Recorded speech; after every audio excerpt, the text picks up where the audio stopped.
Charlie Munger, the legendary billionaire investor and longtime right-hand man to Warren Buffett at Berkshire Hathaway, once said something simple but powerful. The first $100,000 is the hardest to make. And he's not the only one who believes this. Many self-made millionaires and financially successful people echo the exact same thing. It's not just a catchy quote, it's something that holds true in the real world. Once you make your first $100,000, the next 100 seems to arrive faster. Then suddenly you're at $200,000, $300,000, $400,000. Hit the $1 million mark and the second million often follows like a shadow, arriving in what feels like half the time. But why is this the case?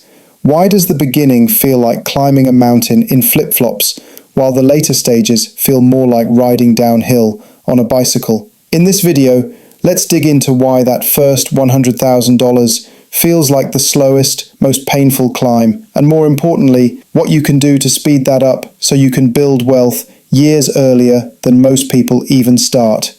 Hey, I'm Chris, and I help people take control of their money through personal finance, investing, and smart money habits. If you're serious about your financial future, hit that subscribe button and smash the like if this video helps you out. Alright, let's get into it. One of the biggest roadblocks people face when building wealth is simply getting started. Investing feels optional. It feels like something you'll get around to later. It gets pushed further and further down the to-do list until one day you're staring at your bank account, wondering how you're ever going to retire. Think about how many people say, "I'll start investing once I start earning more." That mindset is like saying, "I'll add wood to the fire once it starts producing heat." Investing doesn't come after you've made a ton of money. It's what helps you make money in the first place. Risk is another excuse that shows up a lot. Everyone knows that one coworker who refuses to invest because it's too risky, so they just avoid it altogether. But here's the thing. Almost everything in life worth doing has some risk. And just like going to the gym or learning a new skill, the hardest part is often taking the first step. When that financial finish line looks impossibly far away, it's tempting to just wait for a better time. The truth? Reaching that first $100,000 is where you do all the heavy lifting. You can't count on compound interest to save you yet. Most of that money, it'll need to come straight from your own wallet. But once you hit that mark, something incredible starts to happen. Compound interest finally steps onto the field. It starts doing the heavy lifting for you. Let me show you how this works. Say you invest $5,000 and earn a 10% return in 1 year. That's just $500, not life-changing. You could make that by working a few extra shifts. But now, say your portfolio is worth $100,000. That same 10% return is suddenly $10,000. That's the kind of money that starts to make a real difference.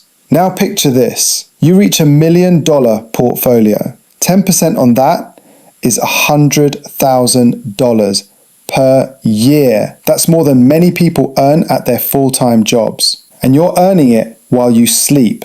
This is where things get exciting. People say once they hit $100,000, they can finally feel the power of investing. It's no longer this abstract idea. They're seeing real, tangible results. It's like pushing a snowball down a hill. At first it barely moves, but as it grows, it gathers more snow, faster. That progress becomes addictive. You'll start craving that growth. You'll look for new ways to earn more, just so you can invest more. You'll search for better returns because the reward is suddenly worth the effort. Spending $100 at a restaurant?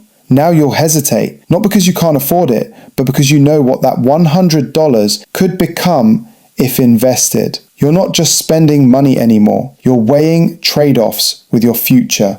Take that same $100 and invest it. Year 1, it earns $10. Next year, it's $11, then $12, and it keeps going. On its own, $100 isn't life-changing, but saving $100 here, $100 there, again and again, that builds serious momentum. And it's that habit that gets you to 100K and beyond. As your wealth grows, so do your options. When you have $100,000 saved up, the opportunities that open up are ones that people living paycheck to paycheck just can't access. Let's say your current job pays $50K a year, but you get offered a commission-only role that could pay $100K or more. If you're living month to month, you can't risk that leap, but with savings, you can. That's a game changer. Maybe you've always wanted to launch your own business, but didn't have the startup cash or financial cushion. Now you do. That business could make you millions, but without savings, you'd never even be able to try. Or maybe a once-in-a-lifetime real estate deal pops up. You see a house way below market value, but it's risky. If you've got cash, it might be worth the gamble. Without it, opportunity missed. And even if you don't cash out your investments, just having them gives you power. It gives you flexibility. You're not stuck anymore. And that freedom is something money can buy. Plus, with more money, you can take on more calculated risks. Let's say your friend invites you to invest in their new startup. If you've got a solid portfolio, you can afford to say yes, even if it fails. You're not betting everything you have. You're simply playing with some of your extra chips. That's a luxury most people don't have. And that's exactly why building that first 100K matters. So your focus should be on one thing: increasing how much you can save. The best way to do that? Boost your income. That could mean picking up a part-time job on the weekends, or even just a few evenings per week. Funnel every dollar from that side hustle directly into your investments.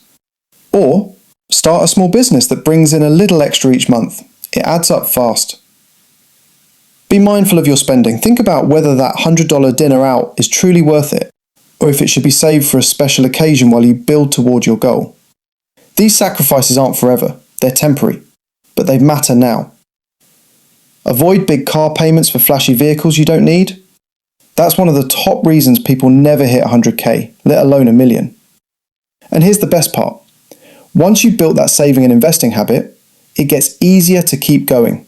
You won't have to think twice. It will be second nature. By the time you've got a decent chunk of money saved, you'll already be in the habit of earning extra and spending more intentionally. You'll know how to make smarter decisions. You'll be more confident riding the ups and downs of the market. You might even enjoy it. Once you hit that 100,000 milestone, you can finally take your foot off the gas just a little, because now compound interest is your teammate. And as Charlie Munger said, that second 100K, and eventually that first million, isn't going to take nearly as long. Most of your wealth from this point forward, it will be built by your money working for you, not you working for your money. So next time you feel stuck, wondering why your net worth isn't growing as fast as you want, remember this: the beginning is the hardest, but it does get easier. It gets more exciting, it gets more rewarding. And if you stay consistent, wealth isn't just possible, it's inevitable.